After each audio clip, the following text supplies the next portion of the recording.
Good morning all of you. जब कोई नया साझेदार फर्म में प्रवेश करता है तो वह फर्म में एक निश्चित हिस्सा प्राप्त करने के लिए अपनी पूंजी को फर्म में ले आता है, जिसके फलस्वरूप पुराने साझेदार के अनुपात भी प्रभावित होते हैं। यदि प्रश्न में यह स्पष्ट हो कि पुराने साझेदार के पूंजी नए साझेदार के पूंजी के आधार पर पूंजी खाते के आधार पर समायोजित किए जाएं, तो इस स्थिति में जो पुराने साझेदार हैं उनके पूंजी नए साझेदार के पूंजी के आधार पर ही समायोजित किए जाएंगे। इस संदर्भ में दो स्थितियां हो सकती हैं। आज हम लोग पहली स्थिति के आधार पर एक प्रश्न को हल करेंगे और समझने का प्रयास करेंगे, जो कि ख्याति की राशि नगद लाना व पूंजी खाते को समायोजित करना। जब कोई नया साझेदार ख्याति की राशि फर्म में नगद लाता हो और उसके पूंजी के आधार पर पुराने साझेदार की पूंजी को समायोजित किया जाए, ऐसा प्रश्न में दिया गया हो, तो उस आधार पर आज हम लोग इस प्रश्न का जो कैलकुलेशन है उसको करेंगे और इसके बाद हम लोग अगले वीडियो में जर्नल और लेजर और अंत में बैलेंस शीट तैयार करेंगे। तो सबसे पहले हम लोग प्रश्न को एक बार देख लें। तो प्रश्न में ये दिया गया है कि 31 दिसंबर 2019 को अ और ब का निम्नलिखित चिट्ठा था, जो कि दो संबंधे एक में लाभ हानि बांटते हैं। इसके बाद दायित्व पक्ष में विविध लेनदार 16,400, देय विपत्र 10,000, सामान्य संचय 8,000, लाभ हानि खाता 4,600 और अ और ब की पूंजी क्रमशः 20,000 और 16,000 है। वहीं पर संपत्ति पक्ष में जो कैश है वह 1,400 है, 14,000 है, मतलब 1,400 है। और बैंक में जो कैश है, बैंक में रोकड़ है, वह 18,600 है। विविध देनदार में से संदिग्ध ऋण को घटा के दिखाया गया है। फर्नीचर 4,000 है और भवन 30,000 है। तो इसके बाद प्रश्न में दिया गया है कि स ने 3,000 रुपया ख्याति के लिए दिए। फर्नीचर और भवन पर 5% ह्रास लगाया जाए। संदिग्ध ऋणांत को बढ़ाकर संदिग्ध ऋणांत संचिति को बढ़ाकर मतलब 10% कर दिया जाए। स ने 1/4 भाग के लिए 16,000 रुपये की पूंजी लगाई।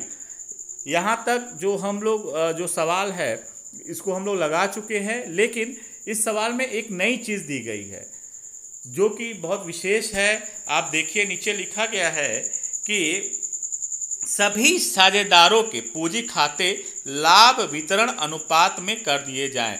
यदि किसी प्रश्न में यह दिया गया हो स्पष्ट रूप से कि पुराने साझेदारों के पूंजी खाते लाभ हानि वितरण अनुपात में कर दिए जाएं अथवा नए साझेदार के पूंजी के अनुपात में समायोजित किए जाएं, तो इस स्थिति में हम लोग सबसे पहले पूंजी का समायोजन करेंगे।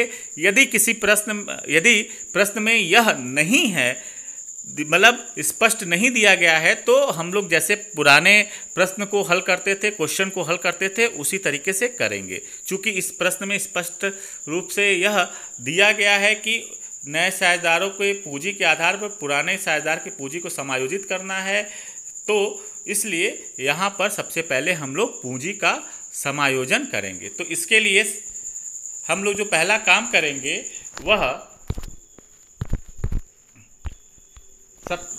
जिसके अंतर्गत जो हम लोग सबसे पहला जो स्टेप लेंगे उसके अंतर्गत आप देख सकते हैं, आपके स्क्रीन पे दिख रहा है कि पुराने साझेदारों का नया अनुपात निकाला जाएगा। ठीक है, तो जो पुराने साझेदार हैं वो कौन कौन से हैं?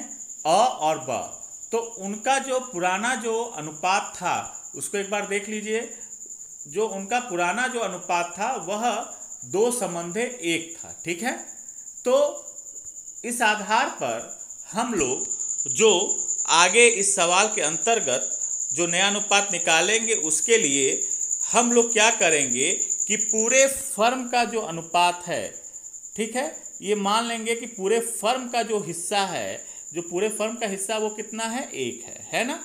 तो यदि पूरे फर्म का जो हिस्सा है या लाभ है वो 1 होता है, तो उसमें से यदि नए साझेदार का जो हिस्सा अथवा लाभ घटा दिया जाए तो बचा हुआ जो हिस्सा होगा वो किसका होगा, पुराने बचे हुए साझेदारों का। तो यहाँ पर देखिए प्रश्न में जो पूरे फर्म का जो भाग है वह 1 है, उसमें से जो नया साझेदार फर्म में प्रवेश कर रहा है उसका हिस्सा 1/4 है, उसको घटा दिया गया, तो जो शेष हिस्सा बचा 3/4, यह जो पुराने साझेदार है उनका हिस्सा है, उनका संयुक्त हिस्सा है और ब का यह संयुक्त हिस्सा है। तो इसका मतलब ये है कि जो पुराने साझेदार हैं उनका जो हिस्सा है वह 3/4 है। तो जो अ का नया अनुपात होगा वह क्या होगा, जो हिस्सा बचा है उसमें से वह अपने पुराने हिस्से के अनुपात में ही अपने हिस्से को ग्रहण करेगा, प्राप्त करेगा। चूँकि जो स है उसके हिस्से को घटाने के बाद जो बचा हुआ हिस्सा 3/4 है, उसका अ का जो पुराना हिस्सा है वह प्राप्त करने के बाद जो हिस्सा जो बचा है वह 3/4 का 2/4 बराबर 6/12।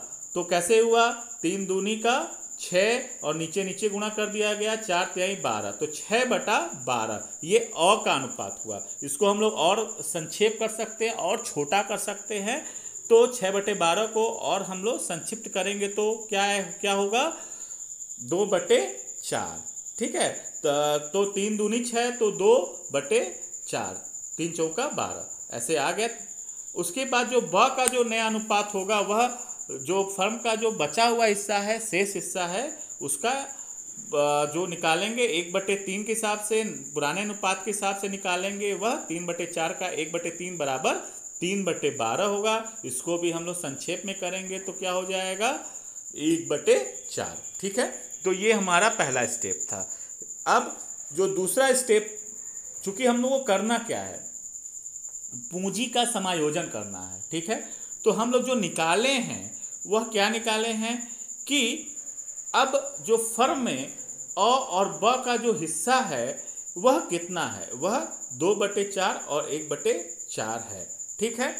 तो उसके बाद जो हम लोग अगला स्टेप लेंगे वह देखिए मैंने यहाँ पॉइंट में लिखा हुआ है कि पुराने साझेदारों की पूंजी समायोजित पूंजी को ज्ञात करना। तो पुराने साझेदारों की समायोजित पूंजी को ज्ञात करेंगे, जिसके लिए नए साझेदार को फर्म में 1/4 भाग दिया जा रहा है, ठीक है। तो जो नया साझेदार है फर्म में 1/4 भाग के लिए 16,000 रुपये की पूंजी ले आता है, ठीक है। तो जब 1/4 भाग के लिए 16,000 की पूंजी ले आता है तो पूरे फर्म की समायोजित पूंजी कितनी होगी, तो उसके लिए क्या करेंगे कि नए साझेदार की जो पूंजी है उसमें जो नए साझेदार का जो अनुपात है उसको उल्टा कर देंगे। जब हम नए साझेदार के अनुपात को उल्टा करके मल्टीप्लाई करेंगे तो क्या ज्ञात होगा, पूरे फर्म की पूंजी ज्ञात हो जाएगी। देखिए मैंने यहाँ पे लिख भी दिया है कि जो हिस्सा उल्टा कर देंगे तो जो नया साझेदार है स है, उसकी पूंजी कितनी है 16,000 और उसको हिस्सा कितना मिल रहा है 1/4। तो हमने क्या किया कि 1/4 को उल्टा कर दिया तो कितना बचा, 16,000 गुणित 4 बराबर पूरे फर्म की जो पूंजी निकल के आई वह 64,000 आई, ठीक है। उसके बाद जो हम लोग क्या करेंगे, चूंकि यहाँ पे हम लोग नया अनुपात निकाल चुके हैं और ब का, तो जो पूरे फर्म की पूंजी है वह 64,000 है, तो अ की जो समायोजित पूंजी होगी वह 64,000 का 2/4 बराबर 32,000 होगा। वहीं पे ब की जो समायोजित पूंजी होगी 64,000 का 1/4 बराबर 16,000 रुपया होगा, ठीक है। इसको हम लोग दूसरे तरीके से भी कर सकते हैं, लेकिन उसके लिए यह जरूरी है कि जब पुराने साझेदार के आपसी अनुपात में कोई परिवर्तन मतलब न हो, तो हम लोग जो है इस विधि के आधार पर भी जो हम लोग समायोजित कर रहे हैं नए साझेदार की समायोजित पूंजी को ज्ञात कर सकते हैं। ठीक है, लेकिन उसके लिए शर्त यह है कि पुराने साझेदार के आपसी अनुपात में, मतलब जो पुराना अनुपात है, पुराना जो अनुपात है पुराने साझेदारों के मध्य, उसमें कोई परिवर्तन ना हुआ हो। ठीक है ना। तो जब ऐसी स्थिति नहीं है तो हम लोग क्या करेंगे, यहाँ पे मैंने लिखा है कि पूंजी गणना इस प्रकार भी की जा सकती है। 1/4 भाग के लिए सी की पूंजी कितनी है, 16,000 है। तो अतः पूरे फर्म की जो पूंजी होगी वह कितनी होगी, 16,000 का देखिए यहाँ पे लिखा है अतः पूरे फर्म की पूंजी 16,000 गुणित 4/1, क्योंकि 1/4 भाग के लिए सी की पूंजी 16,000 है, तो पूरे फर्म की पूंजी 16,000 का 4/1। इसको जो सी का जो भाग है उसको हम लोग क्या करेंगे, उल्टा कर देंगे, है ना, और फिर मल्टीप्लाई कर देंगे तो 64,000 आ जाएगा। यहाँ तक तो हम आपको पहले ही बता चुके हैं। अब क्या करेंगे कि ये 64,000 में से जो स की पूंजी है उसको घटा देंगे। ठीक है, तो स की पूंजी घटाने के बाद जो बचे हुए साझेदार हैं उनकी पूंजी निकल के आ जाएगी। ठीक है, तो वह होगी 48,000 रुपये।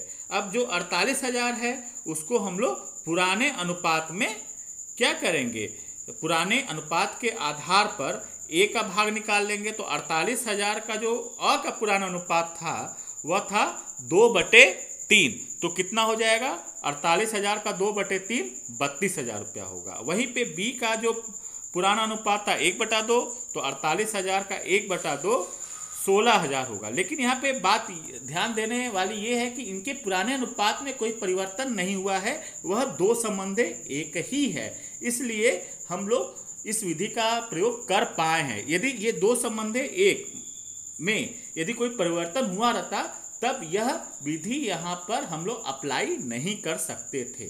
ठीक है, तो आप देख सकते हैं कि जो हम लोग जो पिछले मेथड के आधार पे निकाले हैं वह भी ए की जो पूंजी आई है वह 32,000 है और ब की पूंजी 16,000 है।